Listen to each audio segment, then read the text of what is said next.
Thank you. Welcome back, where we talk about exercise. God designed this living machinery to be in daily activity, and in that activity is its preserving power. So what's a preservative?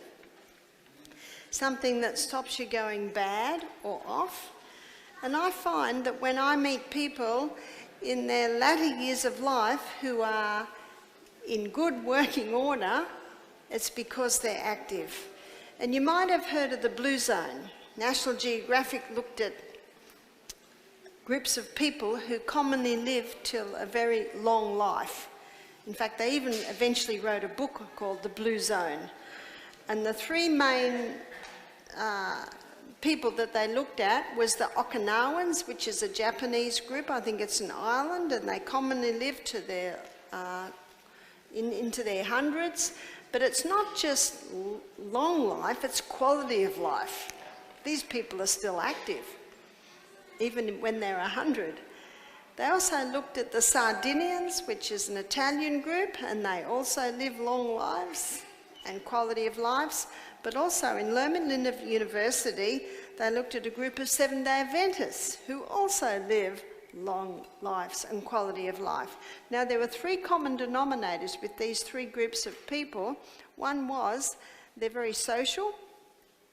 Another was that they eat food in its natural state. Some of them eat meat, but if they do eat meat, it's a very small part of the diet, and it's usually healthy meat in a natural environment. But the third common denominator was they're very active. In fact, the journalist was trying to keep up with one Sardinian man who was climbing up this big mountain to check his goats, and this guy was about 90, and the journalist could hardly keep up with him. So, always active. The body must move. Strength comes by exercise. There's no other way. And stagnant pools breed disease. Stagnant bodies breed disease. You gotta move. Now, there is a type of exercise that the exercise physiologists today are claiming is the most powerful form of exercise. It's the high-intensity interval training. So as the name implies, this high-intensity interval training are intervals of high intensity. So let's define high intensity. So high intensity is anything that gets the heart rate up and get you breathing deeply. So my husband and I, we live in a fairly hilly area. We're up in the mountains. So in our morning exercise, we run up hills. Now, not everyone can run. So if you can't run, try an exercise bike. In fact, most of the research that's been done on the high intensity interval training has been done on an exercise bike, because you're holding on, especially if you're a little unstable, and you can go really, really fast, and then recovery time is going a little slower. In fact, recovery time is usually going a lot slower. So high intensity is running as hard as, or cycling as hard as fast, or swimming, or push-ups, or if you have those little trampolines, jumping really high, or jogging on the rebounder. It's got to be high intensity. And the research is showing that 30 seconds high intensity is a good amount. Now, you might think 30 seconds isn't very long. Try it. Try running as hard as you can up a hill for 30 seconds. Now, when I first read of this, I was so impressed, I started to try it. When I get to 20 seconds, my body says, that'll do.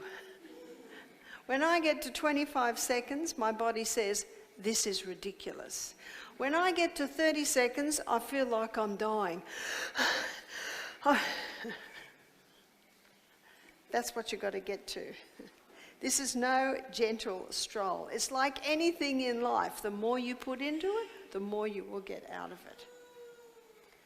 Well, what's recovery time? The research is showing that the best recovery time is not just standing still, but it's actually moving a bit. Often with recovery, I'm just doing some stretches, maybe stretching legs. I haven't got the skirt on today that allows me to squat or do the good leg stretches. I don't wear this skirt on my morning walk. Very important that you have comfortable clothes and very, very warm clothes, but not too warm because you're going to get warm. Someone said to me, when I asked them if they exercise, they said, oh, it got too cold. I said, no, it's the best time because your body is going to get very, very warm. In fact, the best way to warm the body is move the body. That's the way God meant for our bodies to get warm, is to move. I've got a friend, his name's Dr. Jonathan Gibbs. He's got 3 PhDs. He lives in Los Angeles. And one of his PhDs was the effect of exercise on the cell. And he told me that when you get to your high intensity, to that 30 seconds, he said a network of capillaries is opened in the body that equals the distance around planet Earth. Oh, I can hardly get my mind around that one. That's quite incredible. I used to suffer from cold feet all the time. In fact, often I'd be sitting in my little ensuite with my feet in the hot water to just try and warm them up. I don't get cold feet anymore. It's because of exactly what Jonathan Gibbs said, because it opens a network of capillaries way out to your extremities. One lady said to me, my little girl complains because every morning I'm dressing her and my hands are cold. She came to Misty Mountain, she heard about the high intensity exercise, she emailed me 6 weeks later, she said, my little girls are very happy because my hands aren't cold anymore, because she's exercising. You see, cold hands and cold feet are like naughty children. Don't let them be. Don't let them be. Don't let them get cold. In bed, we're always warm, is that right?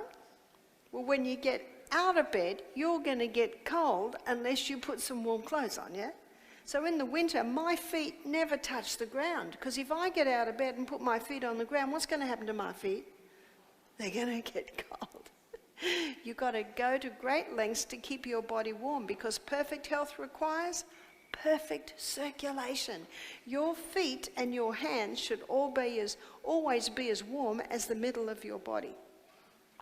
Now, I'm only slight, so I get cold very quickly. So I go to great lengths to put warm clothes on. I've got woolen stockings on, I've got a woolen skirt on, I've got a cashmere jumper and another cashmere jumper. I go to great lengths to keep warm, because I know that the health of my body is partly dependent on me ensuring proper circulation, which means my whole body is warm. Any part of your body that gets cold, the blood's not going down there. You see, we're warm-blooded creatures, and it's the blood that's the warmth. And if my hands were cold, they'd be really white. And if they get cold, and I rub them together and hit them together like this, they'll start to get warm, and they'll become pink. What's warmed my hands? The blood.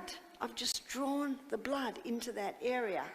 And last night when we looked at the immune system, we looked at a little bit more detail in the blood. The most powerful way to move the blood is exercise. That's what exercise does, especially this high intensity. So recovery time. Recovery time takes usually about 90 seconds. That's if you're quite fit. If you're not fit, your recovery time might be a little bit longer. Dr. Al Sears, in his book Pace, he's known as the exercise doctor. He gives the story of a lady who did 7 seconds high intensity and she needed 15 minutes to recover. Whew. Now, she won't need 15 minutes the next day. Maybe the next day it'll be 12 minutes. And if she continues this every day, her recovery time will get less and less. Your fitness is not determined by how hard and fast you run, or cycle, or swim, or whatever works for you, but by how long you take to recover. So note your recovery time. So the book Pace, the first word is progressive. This is progressive. The more you do it, the stronger you get, and the less recovery time you will need. So that's quite exciting. And age has got nothing to do with this. Did everyone get that? Age has got nothing to do with this. because muscle knows no age. So whether you're 9 or 90, you can have strong muscles. I fly a lot. Last time I was on the plane to America, I went into documentaries and I found a documentary of 90-year-old athletes. 90-year-old athletes. Wow, you should have seen these guys and some ladies. They're fit. This high-intensity interval training is usually done for a cycle of 6. So does that come to? Was that 12, 30 minutes? That's not long, is it? It's actually not long at all. Michael and I used to do a half-hour walk every day, 2 kilometres. We don't anymore. It's come down really, really short, which I'm so glad, because I've got a lot of stuff to do in the day. So I do the high-intensity interval training. I only have to leave myself 15 minutes. I run. Now let me just comment on running for a minute. It's very important when you run to not run on the cement or the tar. You've got to run on the earth, because that will give you a bit of give. And if you notice how children run, they always run on their toes. You see, our feet have been designed for us to run on our toes, but some jogger brands, in fact most of them, have you noticed what they've done? They've padded the heel to encourage heel striking. There's a book called Born to Run by Christopher McDougall, and he was a runner, used to get lower back problems a lot, hamstring problems, and he decided to take a few months to investigate running. And he went all over the world investigating different runners, and he found some barefoot runners. In 1960 and in 1964, Abebe Bikila, has anyone here heard of Abebe Bikila? Abebe Bikila won gold in the Olympic Games. He's an African, but he's a barefoot runner. Nike and Reebok hate him. He was a barefoot runner. Now, I think those feet must have been pretty tough. But Christopher McDougall, he actually searches out and he finds a few barefoot runners. And when you run barefoot, you always hit with your toes, always hit with your toes. Now, after that book was printed, then came the barefoot running craze. Now, you know today you can even go into a shop and pay $200 still for a pair of joggers that are barefoot joggers. Have you seen that?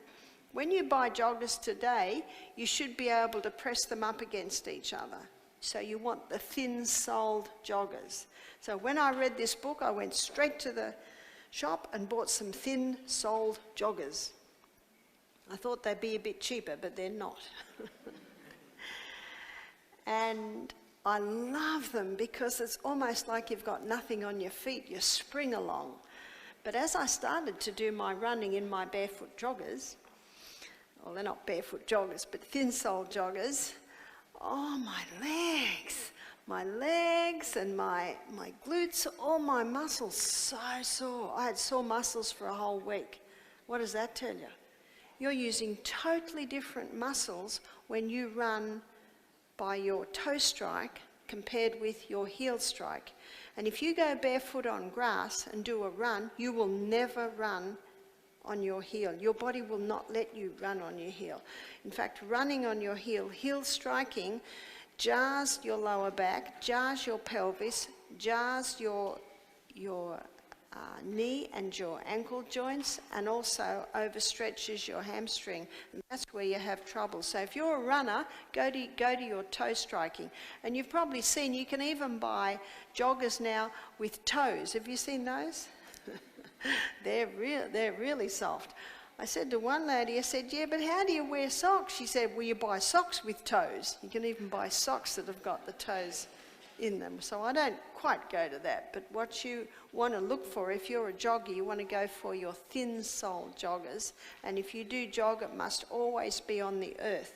Because so many people who are runners find that by the time they're in their 50s, they're starting to have lower back, hip, knee, ankle, because of the constant jarring. So be very mindful of that. Dr. Al Sears, in his book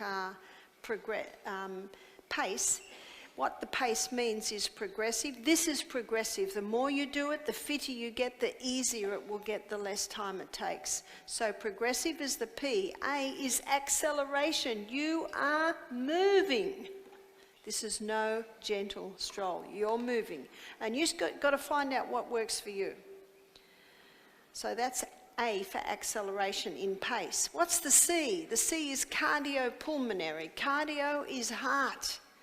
Our exercise coordinator at Misty Mountain Health Retreat is Howard. Howard's worked with us for about 17 years now. And our guests think that he's about 38 and he's 54. He's very, very fit. And he's Dutch Indonesian, so he's got slightly dark skin. And you know, the dark skin doesn't seem to wrinkle as quickly as the white skin. And he loves exercise. His resting heart rate is about 46 beats per minute. Now, he hasn't inherited that. That is moving that heart muscle. The more you move it, the stronger it gets and the less it has to beat.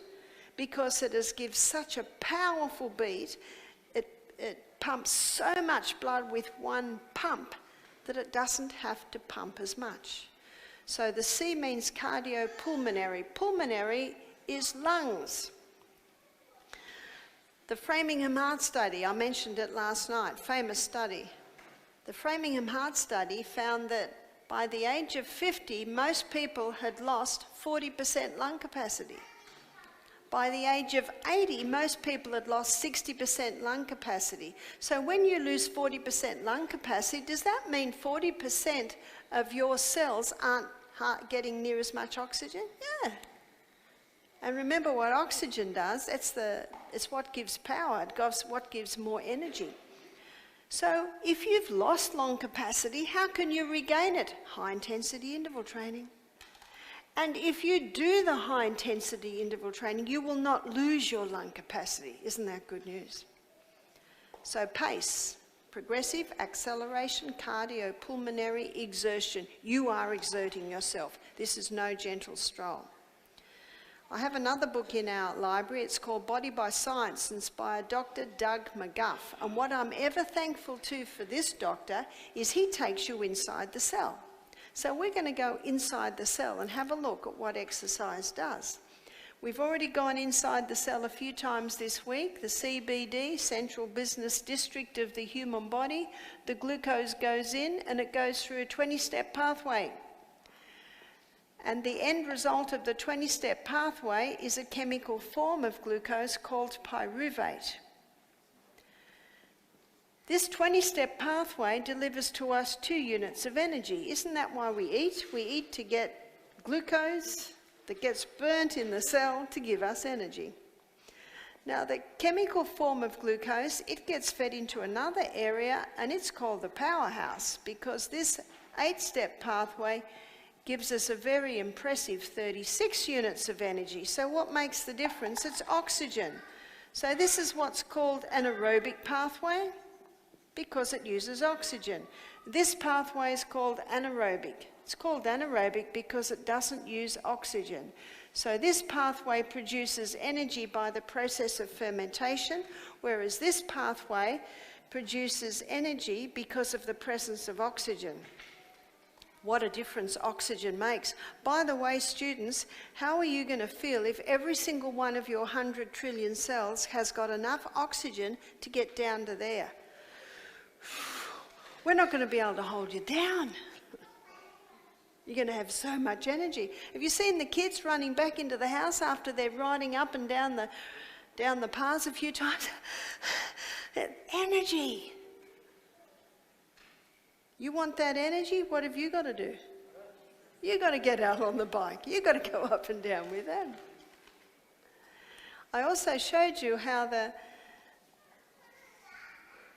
when we don't burn all our fuel, the body stores some as glycogen. Glycogen's a name given to quick-release glucose stores. We looked at it earlier. So the glucose, when we eat it, number one, it's sent to the cell. Some of it is stored as glycogen. That's your quick-release glucose stores. And when we looked at diabetes, we showed how that's a very important backup of fuel. But on a high carbohydrate diet, many people have still got glucose left over, and so now it gets stored as fat. So let's draw our fat cells. Here they are here, getting bigger and bigger on the high carbohydrate diet. Most people don't realise that wheat and sugar gets stored as fat. Now what I want to show you is what's happening in there when you're doing this high intensity interval training. So we're getting to the end of our first set of high intensity, the first set of 30 seconds. 20-step pathway speeds up, no wonder. 8-step pathway speeds up. But this 20-step pathway is very fast. And this 8-step pathway is slower. So when your 20-step speeds up and your 8-step speeds up, actually a problem starts to arise. As you're sitting here right now, they actually feed quite nicely into each other. But when you start moving, when you start running up a hill, and both these pathways speed up, because of how fast this one's going, and there's a rate-setting enzyme in there keeping this one slower, we're making more pyruvate than can be fed into the 8-step. And so now the body stores it as lactic acid. You've heard of lactic acid? Now I've got some exciting news. I think this is the most exciting part of this presentation. In recovery time, what's recovery time? In recovery time, your liver converts that lactic acid back to pyruvate and feeds it into the powerhouse. So when you're in recovery time, just resting a little bit, you're burning just as much fuel as when you're running for your life. Isn't that good news? But there's more. So when you're in recovery time, that's when you stop and you're looking at the view, is that right? When you're climbing a mountain, it's a good idea to stop and look at the view a bit, isn't it? When you're stopping and looking at the view, you're burning just as much fuel as when you're climbing hard. So that's good news, but something else is happening. Your lactic acid is being mopped up. Every recovery time, you're mopping up excess lactic acid. And if you don't mop up the excess lactic acid, what happens to the lactic acid? Builds up. Ooh, that hurts. And when you've got a lot of lactic acid building up in the tissues, in the cells, that's creating an acid environment. And yesterday, when we looked at the acid-alkaline balance, actually it was only half an hour ago, when we looked at the acid-alkaline balance, where does disease grow? In the acid environment. Let's move on. We're actually getting to our second and third set of high intensity, and the glycogen stores are being plucked. Remember, they're quick-release glucose stores. When you need them, they just get plucked, fed through the pathways, plucked, fed through the pathways. But we're getting to our fourth set, and our glycogen stores have all been used up. And the body goes, what are we going to do now? We're running out of fuel. And so the body's got something else up its sleeve. It releases the human growth hormone. The human growth hormone is a naturally occurring hormone which is active when we're growing. I haven't grown much after the age of 16. Often girls don't. My son, he grew 2 inches from 21 to 23. Boys can be growing a lot longer. It's usually good news to boys. So my human growth hormone, when I stopped growing, when we stopped growing, it went into retirement. But in a crisis, and your body sees this as a bit of a crisis, you're running for your life. Wow, we need some help here. the human growth hormone is activated from the pituitary gland. Now, the human growth hormone is often called youth hormone, and you'll see why when I explain what it does. So the human growth hormone is activated, and it causes a release of hormone-sensitive lipase. Hormone-sensitive lipase is an enzyme that breaks down fat, but it particularly breaks down your fat stores, because isn't that what fat is? It's just stored fuel. And remember, we're running out of fuel. The glycogen stores have all been plucked. So the human growth hormone is activated. It causes a release of hormone-sensitive lipase that starts breaking up your fat stores, and your body stops burning glucose as fuel and becomes a fat burner. Now, the reason why your body starts burning fat as fuel is because glucose, it burns at 4 calories per gram, whereas fat, it burns at 9 calories per gram. Now, every weight loss book will have that information in psychedelic colours as the reason why you should stop the fat if you want to lose weight. But they don't understand what a calorie is. A calorie is a unit of energy. So if you want a high energy food, what do you eat? Fat. Now, I'm not suggesting we drink cupfuls of oil or fat. Nuts, seeds, coconuts, a little bit of coconut oils. But you can see why the human growth hormone causes the body to start burning fat as fuel, because it's going to give more than twice the units of energy that glucose will give. The human growth hormone increases the body's ability to utilise protein. This week we've looked at the importance of protein. We've looked at the importance of eating sufficient protein. We've looked at the importance of not drinking a lot of water with your meals, so you're not watering down your hydrochloric acid so you can break down your protein. Now we're looking at another aspect, and the high intensity interval training with your high intensities causes a release of the human growth hormone, which increases your body's ability to utilise protein. You see, when you do that high intensity in the morning, you're laying a bed of hot coals at the cellular level. And if you've got a fire with a bed of hot coals, you can put huge logs in there and it'll burn the brighter. It's as simple as this. If you want to eat, you've got to work for it. So when you do the high intensity interval training in the morning, come back, have your hot shower, and what do you do after the hot shower? Did you try it this morning?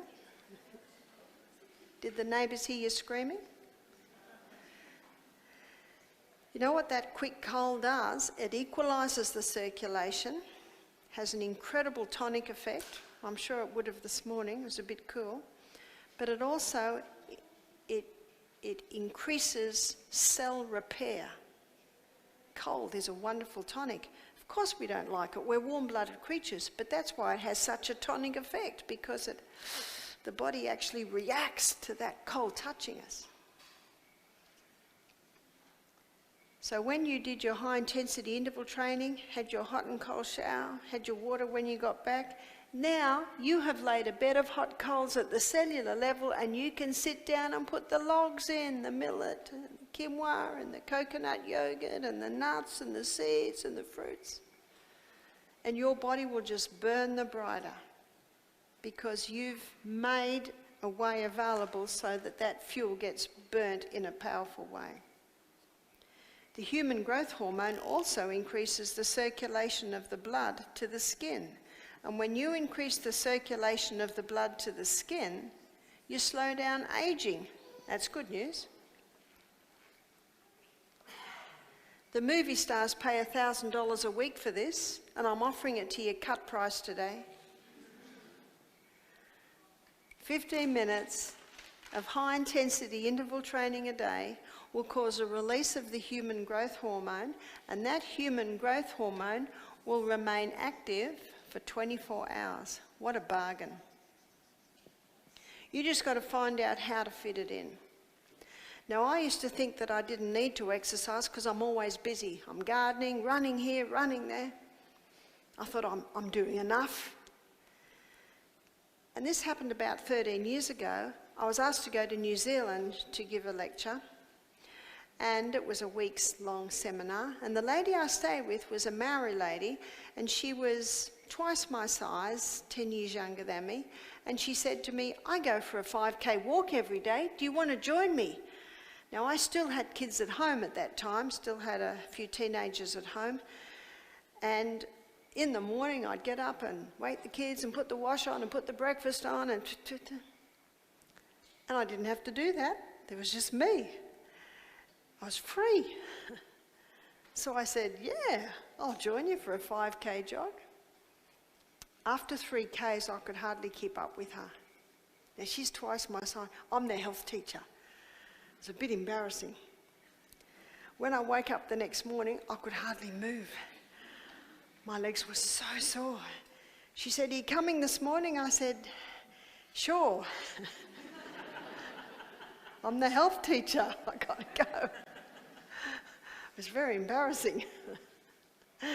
That night when I got up to lecture, it just killed me to move. I was just smiling, and I learnt my lesson. That's when I realised being busy all day is not enough. It is not enough. So what I did, and what I had to do to be able to do this, I started walking at 5:30 every morning. If I walked at 5:30, I could fit it in. Now, to walk at 5:30, I had to make sure that I was well in bed by 9, so that I would wake at 5. Every time I wake, I always do my prayer. I've got a lot of children to pray for, a lot of sick people to pray for, a lot of staff to pray for. It takes a while. I always read my Bible. And then at 5:30 that I would walk.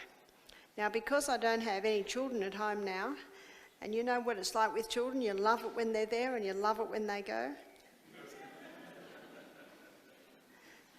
You're free. One lady said, "I don't know what to do. My children have left home and they've gone to university." I said, "Rejoice." You've worked hard. Now you've got some time. And so, yes, I am enjoying that time. Mind you, when I get home next week, I'll have 3 little grandsons staying with me. What are they? 7 and 11 and 12, something like that. So I'll be busy in my home then. And I will love that week. I will love it when they're there, and guess what else? I will love it when they go. It's all right. In fact, the Bible says, "I have learned in all things that whatever state I am in, to be content." That's a powerful thing in the mind, to be content no matter what you're doing, no matter where you are, because there's always something to be thankful for. So I'll have a little bit of chaos castle in my house next week. Do you know what these little boys do all day long? Play in the creek. They're just in the creek all day long. Winter, summer. I come home from work and there are piles of dirty clothes there. They must have fallen in the creek and got a few more clothes. I love second-hand shops. I've got piles of clothes for them all. And those little boys, they never stop. They've got lots of energy. What do you do to get that energy? You're active. I read in an old book, it said, "In a short time, you will so experience the benefits of pure air and exercise, you would not live without these blessings." Can you see why I memorised that? And tomorrow I'm going to show you how you can do that. I don't have a great memory, but I just work at it. I work at it to get those words and put them in there. So you can see that you can access what the movie stars pay $1,000 a week for by just implementing this exercise. You just got to find out how to fit it into your day. Because I think we've all got 15 minutes, is that right? If you don't think you've got 15 minutes, just have an assessment of what you do with your time in the day. How much time do you spend watching television? How much time do you spend on your computer, on your iPhone, on your iPad? Just address all that. But there is a form of exercise that is probably the most accessible no matter who you are and no matter what age you are, and that is rebounding. Rebounding is a little mini trampoline. Now, Albert Carter, he wrote a book on rebounding. I think he wrote his book in about the 80s or 90s. You see, he was an Olympian trampolinist. And he married and had a couple of little children, and they would do a trampoline show. They would go from town to town doing this, all these tricks on the trampoline. And he noticed that his little 4-year-old girl, he could hold her feet, her ankles, and she could do one-arm push-ups. Have you ever tried one-arm push-ups? Even a 4-year-old finds that very hard. And his little boy was 7, and he would challenge kids at school. He'd do 1,000 push-ups. And he scratched his head and he thought, why are my kids so strong? I don't know if he ever looked in the mirror, but you know, he was built like this. No weight building, just trampolining. So he began to investigate why was this form of exercise so powerful. And he found it very hard to get any documentation on this until he came to NASA. And NASA discovered that the trampolining or the rebounding was the only form of exercise that increased the G-force of their astronauts to be able to handle going out of space. And what NASA found was when their astronauts got back from out of space, they had lost 25% muscle strength and also bone strength. And what rebounding did, it reduced that loss because in outer space there's no gravity. And rebounding defies gravity more than any other form of exercise because you're constantly going up against gravity. So what NASA found, that this was the only form of exercise that prepared their astronauts for no gravity, and it was the only form of exercise that returned their fitness quickly, which is what they needed. But Albert Carter, he was even more intrigued as to why. Why was this such a powerful form of exercise? And this is what he found. He found it's the only exercise that defies gravity. Well, most exercise defies gravity, but no exercise defies gravity the way this does. So number one, he called them the 3 teachers, defies gravity. And he found that Einstein acknowledged this, that these 2 other teachers, the body doesn't know the difference between them and defying gravity. And one is acceleration. See, when you're on the rebounder and you're jumping up, you're accelerating. And when you get to the peak of your jump, acceleration stops and you get deceleration. And then as you go down, you're accelerating again. Then when you hit the mat, deceleration, then up again. So you're constantly doing acceleration and deceleration at the same time as you're defying gravity. So these 3 forces come together and explains why it's such a powerful form of exercise. And every single cell in the body is getting constantly shocked. Every time you jump on the mat, it's a shock, shock, shock, shock, shock. So every single cell in the body is getting strengthened. Bones are getting strengthened. And regarding cells, that's what we are. We're just a whole bunch of cells. It's the most powerful form of exercise there is the rebounding, and yet the most simple. What Albert Carter has also written is a whole book on eyesight and how rebounding strengthens eyesight. How does it do that? Well, yes, the rebounding affects the eyes as it affects every cell in the body. But try this, I do it every day, is when you're rebounding and you're jumping, your focus, say for me, outside I'm rebounding in my house and I've got big glass doors and I look out and my car's there and in front of my car's the veranda with my hanging pots. So I'll focus on a flower in the hanging pot and the car is doing this in my peripheral vision. and then I'll change my focus to the handle on the car, and then the plant that I had just focused still, it starts to jump.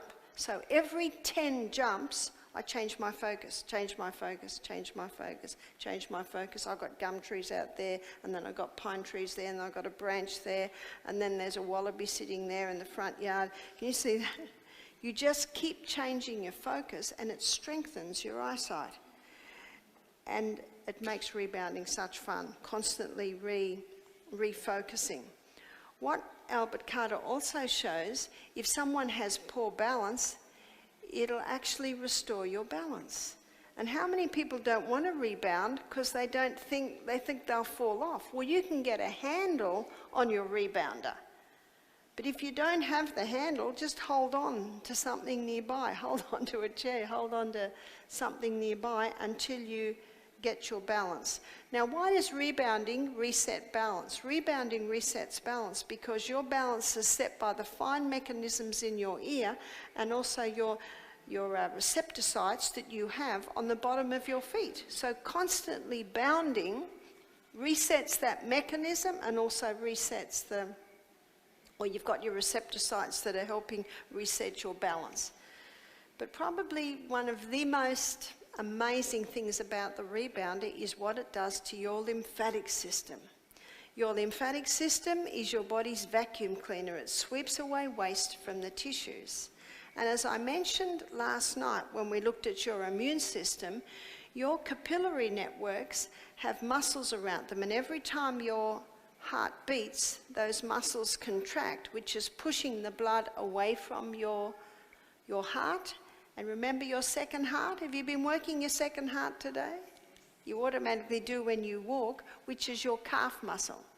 And that's why in the plane you make your feet go up and down like this, because that's working your calf muscle. But your lymphatic system does not have a pump. So what activates your lymphatic system is movement. But the movement that activates your lymphatic system in the most powerful way is rebounding. So your lymphatic system is a network of capillaries, and there are little gates or valves all the way along those canals, and they're shut. They're shut when you wake up in the morning, and when you get up and walk around, some of them open. But when you rebound, they open in a powerful way. So when you're jumping on the rebounder, when you're up to the height of the jump, every gate opens. And when you hit the mat, every gate closes. And when you jump again, every gate opens. And when you hit the mat, every gate closes. So you get this pumping action of your lymphatic system. And your lymphatic system sweeps away waste from the tissues.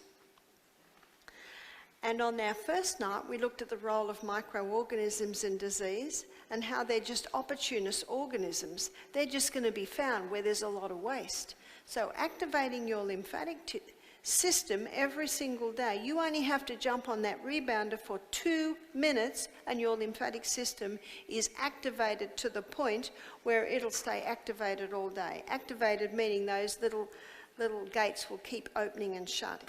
Because every time you move, every time you walk, every time you turn around, that helps to maintain your lymphatic system constantly moving.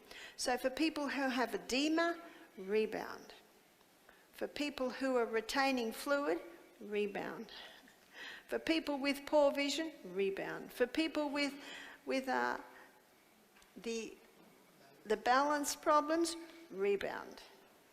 For people with incontinence, rebound. One lady said, no, I stopped rebounding because if I rebound, I feel like I'm going to be incontinent. I said, that's because that's the very muscle that's strengthened when you rebound.